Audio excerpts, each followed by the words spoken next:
खबर मथुरा से है, जहां नायक अनिल कुंतल का पार्थिव शरीर उनके प्रेतक निवास गांव भूरिया में ले जाया गया। नगला भूरिया सौक मथुरा का नायक Anil Kuntal 463 missile artillery regiment 12 ऑटी ब्रिगेड बीकानेर में युद्धाभ्यास के दौरान अपनी मां भारती की रक्षा करते हुए शहीद हो गए और उन्होंने अपना सर्वोच्च बलिदान दिया। वहां पूरे गोवर्धन तहसील की भीड़ उमड़ पड़ी। वेटरन्स इंडिया पूर्व सैनिक संगठन के पदाधिकारी और समस्त टीम ने शहीद के अंतिम संस्कार की जगह और श्रद्धांजलि में सर्व समाज शासन प्रशासन का सहयोग किया। अंतिम संस्कार सुबह उनके प्रेतक निवास नगला भूरिया में पूरे सैनिक सम्मान के साथ किया गया। मथुरा भारतीय सेना के आए हुए अधिकारी ने पुष्प चक्र चढ़ाकर शहीद को श्रद्धांजलि दी, जिसमें जिला पंचायत अध्यक्ष चौधरी किशन सिंह महाराज, ग्रुप के चेयरमैन समाज सेवी भाई प्रीतम सिंह, ब्लॉक प्रमुख विपिन कुंतल समेत समाज के वरिष्ठ लोग, माताएं, बहनें, गोवर्धन तहसील की सर्व समाज ने पुष्प अर्पित कर फूल माला चढ़ाकर शहीद अनिल को श्रद्धांजलि अर्पित। सिंह, प्रदेश अध्यक्ष पूर्व सैनिक संगठन वेटरन्स इंडिया। आज यहाँ पर हमारे नगला भूरिया में गोवर्धन तहसील में सिपाही अनिल कुमार शहीद हो गए। यहाँ पर उनका अंतिम संस्कार किया जा रहा है।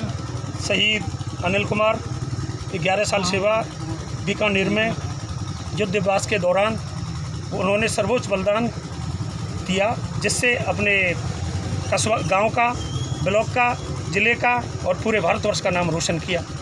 परिवार में दुख का समाचार है। समस्त गोवर्धन तहसील में उन्होंने अपनी सेवा आरटी रेजिमेंट में 463 मिसाइल ग्रुप में सेवा कर रहे थे और युद्धाभ्यास के दौरान उन्होंने अपना सर्वोच्च बलिदान दिया।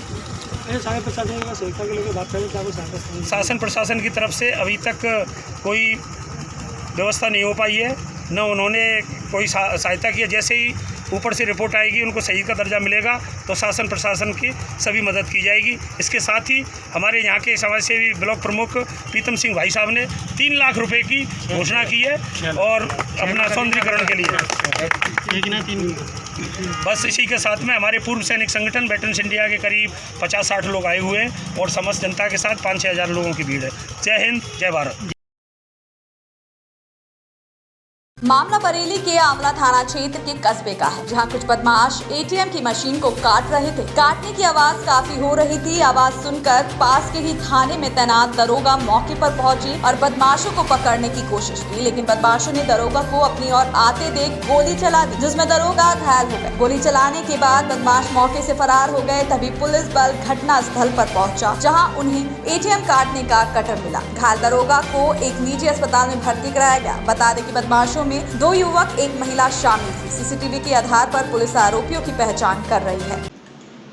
थाना आंवला के अंतर्गत रात्रि 2:15 बजे के आसपास हल्का दरोगा प्रवीण कुमार गश्त कर रहे थे और इस बीच एक भूमि विकास बैंक के पास में एक ऑल बैंकिंग एटीएम लगा हुआ है। वहाँ पर कुछ संदिग्धों को देखकर वो रुके और एक व्यक्ति जो बाहर खड़ा हुआ था उससे पूछताछ करने लगे। तो इसी दौरान एटीएम के अंदर से एक महिला और एक पुरुष बाहर आए और उनके द्वारा दरोगा को निशाना बनाते हुए तमंचे से फायर कर लिया गया और उसमें जो हल्का दरोगा हैं उनके कुछ छर्रे लगे हैं।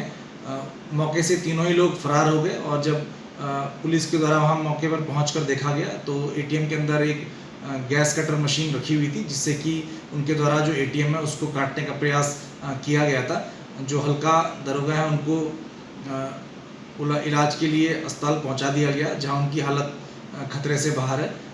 पुलिस के द्वारा मौके पर सीसीटीवी फुटेज और अन्य साक्ष्यों का गहनता से अध्ययन किया जा रहा है और जल्दी उनकी पहचान की जाएगी और उनके खिलाफ कड़ी कार्रवाई की जाएगी। इसमें 2 पुरुष और 1 महिला के शामिल होने की बात निकल के आ रही है। तीनों को पहचान कर, चिन्हित कर उनके खिलाफ कठोर कार्रवाई की जाएगी।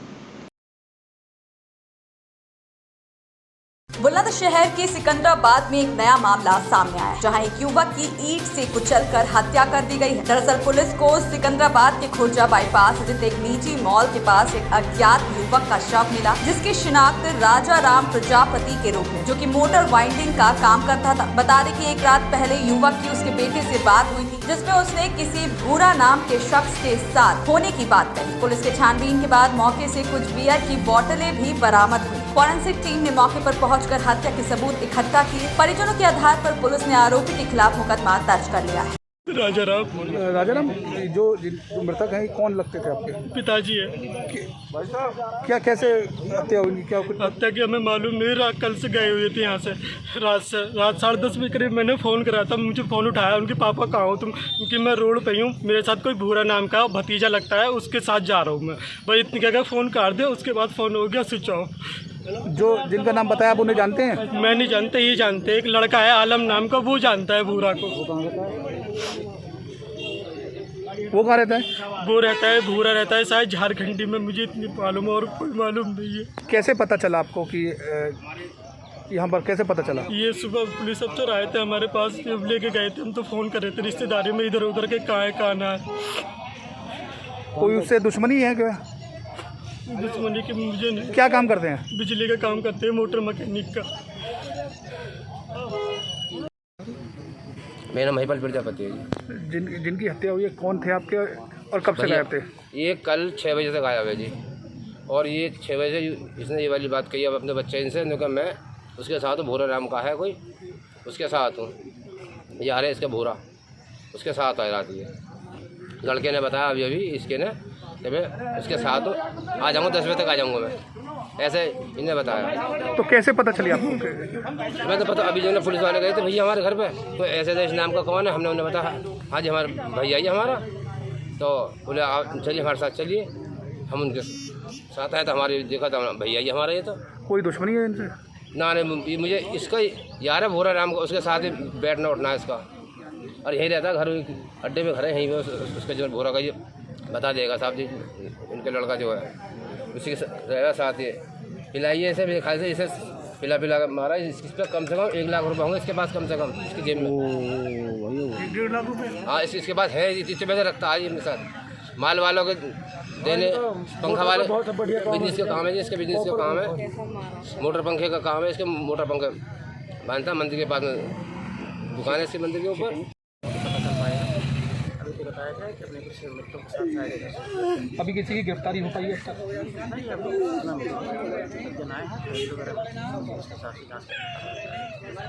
Thank you. बुलंदशहर जनपद में खुर्जानगर कोतवाली क्षेत्र के हरी एन्क्लेव कॉलोनी में उस वक्त सनसनी फैल गई जब कॉलोनी में स्थित घर में मां बेटे की खून से लथपथ लाश पड़ी। जानकारी के मुताबिक शिकारपुर कोतवाली क्षेत्र के मूल निवासी रमेश का परिवार कुछ दिन पहले ही खुर्जा में शिफ्ट हुआ था। पुलिस दावा करती है कि घर में बाहरी लोगों का आना जाना था, मगर घर का दरवाजा सिर्फ परिचित लोगों के लिए ही खुलता था। पुलिस अपनी शुरुआती जाँच में मृतकों के किसी पहचान वाले के द्वारा माँ बेटे की हत्या किए जाने की आशंका जता रही है, जबकि पुलिस ने पंचायतनामा की कार्रवाई के बाद मृतक मां बेटे के शव को पोस्टमार्टम के लिए भिजवा दिया और घटना स्थल की फॉरेंसिक टीम से जांच कराई है। दोनों शवों को देखकर प्रतीत होता है जैसे कई दिन पहले मां बेटे की हत्या की गई हो। वही हत्यारे घर में लगे सीसीटीवी कैमरे भी उखाड़ ले गए, जबकि घर के बाहर लगे 2 कैमरों को कब्जे में लेकर पुलिस आगे की कार्रवाई कर रही है। भैया क्या नाम है आपका? मनोज जी, जो पड़ोस में आपकी डेड बॉडी मिली है, किस तरह से आपको इसकी जानकारी हुई? जानकारी ऐसी हुई 3-4 दिन पहले यहाँ पे हमने वो आंटी देखी थी, वो 3-4 दिन तक नजर ना आई और फिर एक ताला लगा हुआ था, तो अंदर कूलर चल रहा, तो 3-4 दिन हो गया, तो बच्चों ने झाँक के देखा तो उसके अंदर पहले तो बदबू सी आई, तो फिर हमने छानबीन करी, थोड़ा झाँका झुकी करी तो उसमें डेड बॉडी दिखाई दी, फिर तुरंत पुलिस को सूचना कर दी। तो जब आपने डेड बॉडी देखी थी तो क्या वो खून से लथपथ थी? किस तरह की कंडीशन? जी नहीं, खाली टांग नजर आ रही। सर, एक घर में 2 डेड बॉडी मिली है, क्या घटनाक्रम है सर? क्या कुछ प्राथमिक जांच में सामने आया? ये न्यू हरी एन्क्लेव में एक माँ और बेटे की डेड बॉडी मिली है। ये लगभग 2 दिन पुरानी डेड बॉडी लग रही है। संदिग्ध परिस्थितियों में इनको मरा हुआ पाया गया है। बदबू आने के बाद पड़ोसियों ने सूचना दी, इस पर पुलिस आकर के छानबीन की है। प्रथम दृष्टया इनका थोड़ा सा लोगों का आना जाना इनके घर पे था, लेकिन ये भी पता चला है कि ये दरवाज़ा बिना पहचान वालों को दरवाज़ा नहीं खोलती थी। इससे पता चलता है कि कोई परिचित ही इनका आया है और उसी के द्वारा ये घटना कार्य किए जाने की संभावना है। बाकी छानबीन की जा रही है और इसमें पोस्टमार्टम कराने के बाद अभी पंजीकृत किया जाएगा और कार्रवाई कराई जाएगी। मामला बुलंदशहर के खुर्जानगर कोतवाली क्षेत्र के मुंडा खेड़ा से, जहां एक युवती पर पेट्रोल छिड़क कर जला डाला। दरअसल युवती के प्रेमी के भाई ने युवती को अपने घर बुलाया और आरोपी का युवती से विवाद हो गया। विवाद के बाद आरोपी ने युवती पर पेट्रोल डालकर आग लगा दी। परिजनों ने युवती को उपचार के लिए जिला अस्पताल भर्ती करवाया, लेकिन युवती गंभीर रूप से घायल हो चुकी, इसलिए डॉक्टरों ने घायल को दिल्ली रेफर कर दिया, जहां उपचार के दौरान उसकी मौत हो गई। वरिष्ठ पुलिस अधीक्षक संतोष कुमार सिंह ने बताया कि युवती के बयान के आधार पर युवती के प्रेमी के भाई पवन को गिरफ्तार कर लिया गया है, लेकिन घटना के समय उसकी उपस्थिति कहीं और पाई जा रही है। इस प्रकरण की हर पहलू से जांच कर आगे की कार्रवाई की जाएगी। फिलहाल लड़की के बयान के आधार पर पवन को जेल भेजा जा रहा है। थाना क्षेत्र में युवती को जला दिया गया था, युवती की मौत हो गई है, क्या अपडेट है? देखिए, कल एक 20 वर्षीय युवती जो है वो संदिग्ध परिस्थितियों में जले हुई स्थिति में मिली थी और इलाज के दौरान उसकी आज मृत्यु हो गई है। युवती के द्वारा दिए गए बयान के आधार पर उसके प्रेमी का छोटा भाई है और उसे गिरफ्तार कर लिया गया था कल ही। यद्यपि घटना के समय पवन की उपस्थिति कहीं और पाई जा रही है, लेकिन प्रथम दृष्टया लड़की के बयान को सही मानते हुए उसे जेल भेजा जा रहा है। इसके बाद भी हम गहनतापूर्वक पूरे प्रकरण की छानबीन करते रहेंगे। अगर कोई नया तथ्य प्रकाश में आता है तो तदनुसार कार्रवाई।